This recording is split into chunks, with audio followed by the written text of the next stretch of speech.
Bem-vindo à Comissão Executiva. Já estão a ser aplicadas taxas de juros negativas nos empréstimos a particulares. O Banco de Portugal emitiu um comunicado que obriga os bancos a refletir a Euribor negativa nos créditos, mas aconselha o setor a proteger-se com swaps nos novos contratos. Acabaram as dúvidas. Os bancos têm mesmo de refletir nos empréstimos, seja a particulares ou a empresas, a evolução negativa da Euribor. O esclarecimento foi prestado esta terça-feira pelo Banco de Portugal. A Euribor está a cair há semanas e o indexante a um mês já abateu em valores negativos. Nos prazos mais longos está em mínimos históricos. A posição do regulador vai em sentido contrário às pretensões da Associação Portuguesa de Bancos. Para a APB, é um contrassenso ter um crédito associado a uma taxa de juro negativa. Caixa Geral de Depósitos, BCP e Santander são algumas das instituições que defendem que, quando a taxa é negativa, deve corresponder a zero. O económico sabe que há bancos a aplicar essa regra, o que vai obrigar o supervisor a corrigir a violação da lei. Mas nas situações em que a taxa global do empréstimo é negativa, com o spread baixo e a Euribor inferior a zero, isso não significa que o cliente vai receber dinheiro do banco. O valor é abatido no capital em dívida do empréstimo. Os analistas consultados pelo Económico consideram ainda assim que o efeito das taxas negativas é mais psicológico do que real. As variações percentuais são tão reduzidas que não vão refletir-se nas poupanças das famílias, mas a regra aplica-se apenas aos contratos existentes. Para os novos créditos, o Banco de Portugal aconselha as instituições a acautelar por outras vias a evolução negativa das taxas, por exemplo, através da utilização de produtos derivados, como é o caso dos swaps. O assunto vai amanhã ao Parlamento. O PS e o Bloco de Esquerda apresentaram propostas para garantir que os bancos refletem a queda da Euribor nos créditos, mas com o esclarecimento já dado pelo Banco de Portugal, a discussão não deve dar frutos. Hoje vamos tentar perceber quais as causas e consequências para as famílias, empresas e bancos das Euribor negativas. Para isso contamos com a ajuda de Diogo Ribeiro dos Santos, Tawfiq Requibi e Nuno Oliveira Garcia. Muito obrigada a todos pela presença nesta Comissão Executiva. Diogo Ribeiro dos Santos, para já, e para que toda a gente perceba o que é uma Euribor e como é que as taxas Euribor são calculadas. Bem, a Euribor é uma taxa do mercado interbancário, não é? É a taxa que os bancos estão dispostos a emprestar entre si. Ou seja, é a taxa que os bancos, entre bancos, fazem negócios. As Euribors são taxas anuais para negócios com maturidade a começar em uma semana e a terminar em 12 meses. Temos taxas para uma semana, 2 semanas, 1 mês, 2 meses, que estão negativas, e a partir daí até 12 meses que ainda não estão negativas. A forma de calcular a Euribor é a oferta e procura de pedidos de liquidez que existe entre os bancos. A primeira parte da pergunta seria... tem esta resposta. A verdade é que são bastante populares em Portugal porque estão indexadas normalmente aos contratos de crédito à habitação. As mais utilizadas são a partir dos 3 meses. 3, 6 meses, 12 meses talvez. Que ainda não estão negativas. Que ainda não estão negativas, mas com alguma probabilidade poderão vir a estar negativas. E já vamos falar disso mais à frente. Para já, surpreende-vos estas indicações do Banco de Portugal à Banca Nacional? Surpreende pela positiva. Ou seja, a indicação de que têm nos contratos existentes que não podem alterar as regras e não podem pôr limites ao indexante. É uma posição de supervisão surpreende pela positiva porque trata-se de fazer os bancos respeitar a lei, respeitar as condições dos contratos existentes, e é uma posição ativa e interventiva do Banco de Portugal como supervisor, e isso penso que é de aplaudir. Nuno Oliveira Garcia, fica surpreendido com esta notícia e com esta indicação do Banco de Portugal? Eu concordo, eu acho que é uma intervenção ativa, até diria tempestiva, e parece-me que numa carta circular relativamente curta, o Banco de Portugal consegue um 2 em 1. Em primeiro lugar, reforça que os contratos são de facto para valer, e aí o que está em jogo é saber a interpretação e saber como interpretar certas cláusulas, no sentido de saber se de facto se pode refletir esta taxa negativa ou se esta taxa negativa, não fazendo sentido, tem que passar automaticamente para uma taxa zero, que é no fundo o que alguns bancos já pretendem. que assim seja, portanto, é uma questão quase interpretativa. E, em segundo lugar, o Banco de Portugal. Portanto, o Banco de Portugal diz que não, deve seguir-se exatamente os termos do contrato, e porque se não há nenhuma referência a uma taxa zero, à partida não será essa a taxa. E portanto, terá que haver algum reflexo da taxa negativa, depois teremos que ver o que é que isso vai refletir-se no final do mês por causa do spread de cada um dos contratos. E temos que lembrar que havia spreads muito baixos em períodos entre 2005 e 2006 e 2007. E, por outro lado, o Banco de Portugal também vai apontando a algumas soluções, fala exatamente nos derivados, fala exatamente nos novos contratos e fala em possibilidades de aditamentos, ou seja, de alterações ao contratos já existentes e, portanto, aponta também aí a necessidade dos bancos precaverem-se, dos seus departamentos jurídicos precaverem-se em relação a isso e poderem ter que responder. Sim, mas alguns especialistas aconselham os clientes a não renegociar os contratos Com certeza. antigos. Totalmente de acordo. Ou seja, Também já tivemos spreads a 4, 5% e os bancos também nessa altura não tentaram renegociar. Totalmente. É por isso que eu acho que a posição do Banco de Portugal é interessante, no sentido de dizer que, bem, os bancos preparem os seus, não diz isso claramente, mas é disso que se intui, e que preparem as suas direções jurídicas, os particulares vão começar a entrar em contato com os bancos, alguns a não permitir que hajam negociações, outros poderá também acontecer a querer entrar em negociações, e vai ter que existir aqui alguma coisa. Prudência, cautela. Não sei, e aí também e concordo muito com o que foi dito aqui na peça, também não sei se este fator, por hora, é muito psicológico, e também é importante analisar isso, ou se realmente vai ter esse reflexo depois nos contratos. Vamos ver. Os próximos tempos também o dirão, porque ainda temos só estas taxas mais curtas aqui no negativo. Taoufik Requibi, esta é um presente, é uma boa notícia para as famílias portuguesas com créditos à habitação? Hoje depende muito, porque provavelmente para aqueles que têm um spread muito baixo, isto não vai ter grande significado, não é? Por isso que não estou a prever que também que a taxa negativa venha a cair de uma forma drástica. Portanto, o impacto não será muito grande. Ou seja, aqueles que têm um spread muito elevado, essencialmente aqueles que negociaram, se calhar, contratos de crédito de habitação entre 2007 e 2014, portanto, no momento da crise onde faltava liquidez, etc., que têm spreads de 4, 5, 6%, julgo que aqui está-se a abrir uma porta de oportunidade no sentido de poderem negociar com o banco os tais contratos adicionais ou derivados, porque o banco está interessado em limitar o prejuízo, isto é, criar um plancher, um floor, isto é, para não permitir suportar eventualmente prejuízos quando a taxa Euribor é negativa, mas também para o próprio cliente pode exigir que em contrapartida seja estabelecido um teto máximo, isto é, quando o próprio spread não ultrapasse, por exemplo, os 2, 3%. E neste momento, julgo que quem tem um spread muito elevado pode eventualmente já se posicionar junto do seu banco para negociar esta taxa. E aí julgo que já depende também do valor que estamos a falar. Estamos a falar de um empréstimo de 100 mil euros, o valor não será muito significativo. Agora, alguém que tem um empréstimo de 300, 400 ou 500 mil euros, provavelmente venha a ganhar no fim de linha algum dinheiro. Portanto, parece-me que aqui há uma janela de oportunidade. E para os bancos é uma má notícia? Para os bancos, enfim, é uma má notícia, mas não será se realmente os bancos e os bancos sucos entendem o que está por trás, digamos, deste movimento todo. Entendem, mas não queriam fazer refletir estas Euribor negativas. Com certeza, porque os bancos na sua atividade não têm apenas o crédito de habitação, ou seja, têm outras atividades de financiamento, nomeadamente da própria economia. E, na prática, o grande objetivo que é procurado pelo Banco Central Europeu, que foi o causador, digamos, de todo este movimento, e quanto a mim já chegou quase 7, 8 anos atrasado em relação àquilo que se passou nos Estados Unidos, porque os Estados Unidos optaram logo desde o início da crise por uma política de expansão monetária, enquanto nós preferimos uma política de austeridade. Eu não estou a criticar a austeridade, porque a austeridade foi necessária para equilibrar as contas públicas, mas a política de expansão monetária tem como consequência fazer com que o dinheiro seja reorientado para a economia, seja reorientado para a criação de riqueza.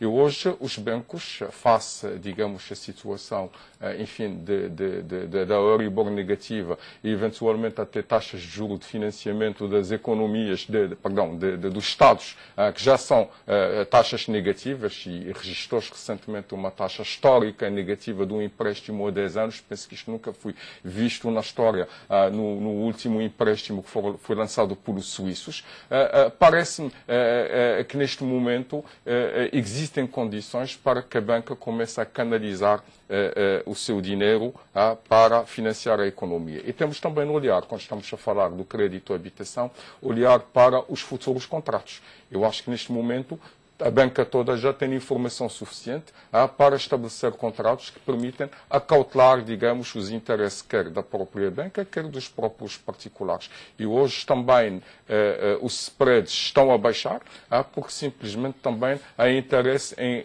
regressar ao crédito hipotecário, que para todos os efeitos pode garantir alguma segurança para a banca. Diogo, o que é que os bancos podem fazer para evitar situações como esta nos futuros contratos? Podem, por exemplo, propor uma taxa fixa? Dificilmente proporão uma taxa fixa, porque os bancos apostam na taxa variável precisamente para poder refletir as alterações da taxa de juro nos contratos. Penso que é mais arriscado para os bancos ficarem presos a uma taxa fixa, até porque as perspectivas são que no futuro as taxas voltem aos seus valores históricos, e os valores históricos são bastante mais elevados do que o que são atualmente. Portanto, os bancos teriam de fazer apostas ou previsões em qual será o nível das taxas de juro nos próximos anos, ou o nível médio das taxas de juro nos próximos anos, e não acredito que os bancos estejam com grande vontade de fazer isso, pelo menos com os clientes particulares. Então como é que podem proteger-se desta situação? Tendo em conta que esta situação aparentemente é má para os bancos, não é? E preferível para as famílias. Sim, para já esta situação não será uma situação de muito longo prazo. Quer dizer, será uma situação que ficará resolvida, bem, tendencialmente no curto prazo e desejavelmente no curto prazo. Uma taxa Euribor negativa não é boa. Quer dizer, no longo prazo não é boa para ninguém. No curto prazo poderá significar algum alívio para as famílias. No longo prazo, haver rendibilidades negativas não é bom para a economia. Não é bom para os bancos, não é bom para as famílias, não é bom para as empresas. Os bancos podem proteger-se através de produtos derivados, portanto, fazendo contratos de swap com outras instituições para garantir que as prestações dos empréstimos têm sempre um determinado valor, ou podem pôr um limite ao indexante que não existe neste momento nos atuais contratos. Pôr o limite de que, ou um limite mínimo, a Euribor nunca será inferior a um determinado valor, ou um limite zero. A Euribor nunca poderá ser inferior a zero. Nuno, se fosse uma taxa fixa, era boa para ambas as partes? Bom, eu comungo das reticências que foram aqui colocadas quanto à taxa fixa, embora lembre que alguns países tradicionalmente conseguem, no caso da Alemanha, conseguem ainda assim garantir em alguns tipos de contratos taxas fixas. Mas de facto não é esse o caso mais global, e se nós formos olhar para a experiência até da banca comercial em Portugal, não é isso realmente que verificamos, e obrigava, concordo, a que fosse apontado um valor muito certeiro para que não houvessem problemas. Agora, entendo que, num ponto de vista também para as famílias, ter um valor que seja fixo e que o qual possam rapidamente, com uma conta de 3 simples ou pouco mais complexo do que isso, prever quanto vão ter que pagar ao longo do tempo, seja uma vantagem impressionante. Ou seja, a estabilidade também. Esta ideia qual é? A ideia de que até há alguns anos atrás nós não imaginávamos nada deste tipo de situações. Há um conjunto de situações no sistema financeiro, bancário, mas não só, que não eram imagináveis.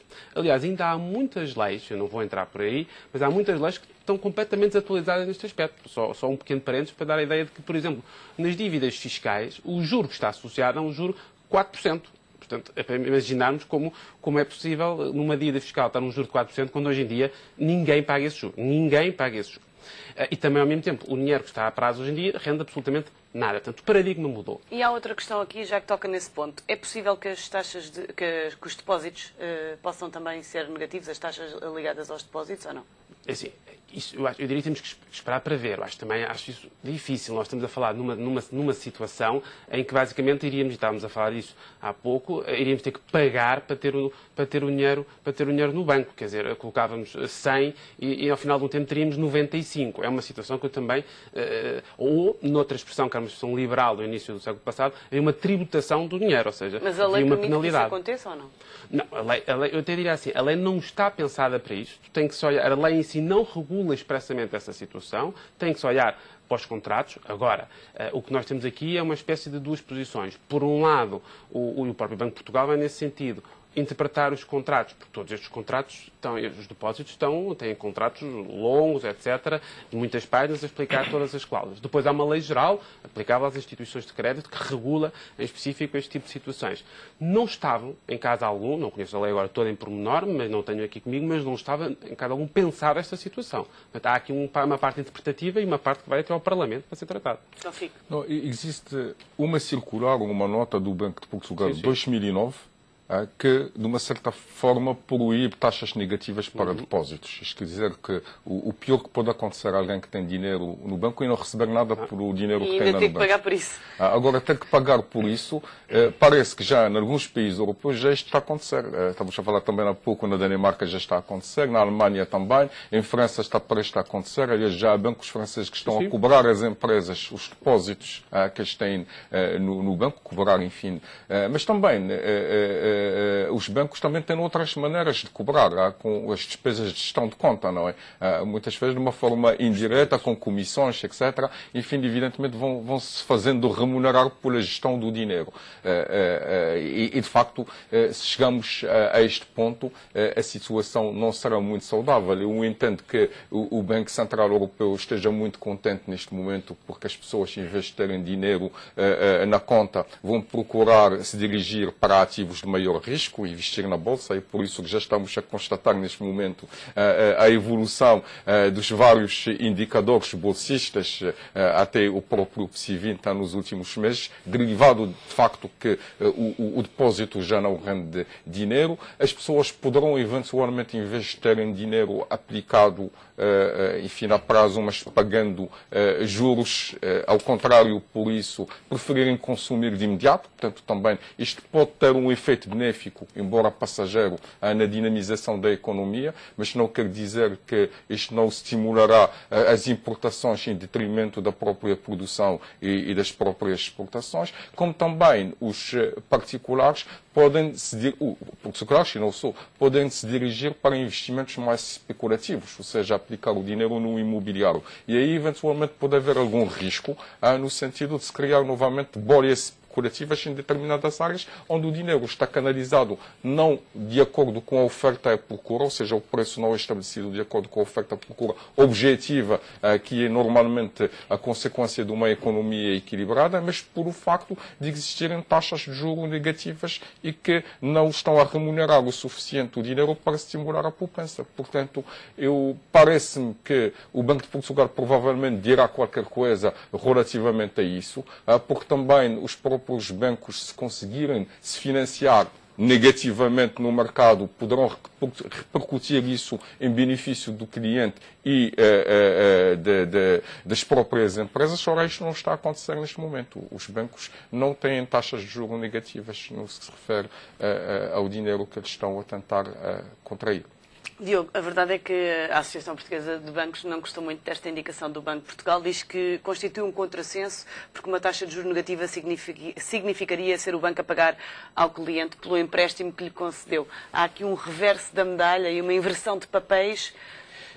O que o Banco de Portugal está a dizer, o que a Associação Portuguesa de Bancos está a dizer tem alguma lógica, não tem lógica do ponto de vista legal e por isso faz sentido a intervenção do Banco de Portugal, mas do ponto de vista económico faz algum sentido. O que eles estão a querer dizer é que uma economia não funciona com taxas negativas. É claro que os bancos podem aproveitar a oportunidade de expandir a sua atividade e emprestar a taxas negativas, que são negativas no presente, mas indexadas a uma taxa variável que voltará a subir no futuro. Quando a taxa melhorar, o banco já terá feito os negócios e tem o cliente da sua parte. Portanto, parece-me poderá haver aqui alguma miopia de marketing por parte da Associação Portuguesa de Bancos. Mas o que é facto é que esta situação de taxas de muito curto prazo negativas, que, como o Taufik já referiu, é resultado das políticas e das decisões do Banco Central Europeu. O Banco Central Europeu criou taxas negativas para os bancos depositarem os seus excessos de liquidez no Banco Central Europeu. Isso reflete-se em taxas Euribor negativas. Significa que, a muito curto prazo, ter liquidez parada não é uma boa opção. Porquê? Porque a remuneração é negativa. A decisão toma-se entre pagar uma taxa negativa ou, vou utilizando agora uma expressão que toda a gente perceberá, ter o dinheiro no colchão. Para os bancos, a diferença é: eu prefiro emprestar o dinheiro a muito curto prazo, ou ter o dinheiro a muito curto prazo aplicado com taxas negativas, ou construir um cofre forte com multipatinhas e ter lá toneladas e toneladas de dinheiro, fisicamente. É essa a decisão. É claro que isto poderá servir para, ou poderá ser um incentivo para, no muito curto prazo, estimular o consumo. A decisão é melhor consumir, gastar o dinheiro ou pagar para ter o dinheiro aplicado a muito curto prazo, mas no longo prazo isto não é um incentivo ao investimento e do que nós precisamos neste momento é de investimento. Nós precisamos neste momento que os bancos investam, ou seja, os bancos investem emprestando dinheiro às famílias e às empresas e precisamos que as empresas investam. Ora, taxas de juros negativas no curto prazo e taxas de juros muito baixas no longo prazo não são um estímulo ao investimento. A decisão de investimento só funciona se houver estabilidade e uma expectativa de estabilidade. Mas há alguma garantia que o quantitative easing signifique realmente que os bancos vão injetar, entre aspas, dinheiro na economia? Ou seja, se nós olhamos para a experiência norte-americana, parece que sim, porque até se compararmos um pouco os resultados, enfim, macroeconómicos obtidos pelos Estados Unidos com a sua política de quantitative easing e de expansão monetária versus os resultados que nós obtínhamos na Europa, de facto há um gap muito grande. Em 8 ou 9 anos acumulou-se um gap, um diferencial de crescimento da ordem dos 14%, favorável aos Estados Unidos. Idem para o desemprego, há um diferencial também da ordem de 5, 6%. E de facto hoje o que está a fazer o Banco Central Europeu, pelo menos com a política de quantitative easing, é adotar medidas que já tinham sido adoptadas pela Reserva Federal norte-americana, na expectativa que as pessoas, os atores económicos, sejam dissuadidos de aplicarem dinheiro na dívida pública ou depositarem dinheiro no Banco Central Europeu, que hoje está remunerado a menos 0,2%, portanto a remuneração é negativa, e, enfim, colocarem o dinheiro à disposição dos consumidores e das empresas para poderem financiar. Agora, é preciso encontrar um justo equilíbrio entre uma expansão monetária excessiva, que pode eventualmente causar, digamos, taxas negativas ainda mais acentuadas, e preciso não esquecer que estamos apenas no segundo mês do quantitative easing, que começou no mês de março. Evidentemente, há ali uma parte psicológica de antecipação de alguns efeitos, mas certamente ainda temos 16 meses pela frente, onde todos os meses o Banco Central Europeu vai injetar qualquer coisa como 60 mil milhões de euros no mercado, na compra de dívida no mercado secundário. Por isso, eu tenho a minha expectativa no sentido em que vai haver dinheiro disponível para as empresas. Provavelmente as realidades e as experiências dos vários países da União Europeia não serão as mesmas.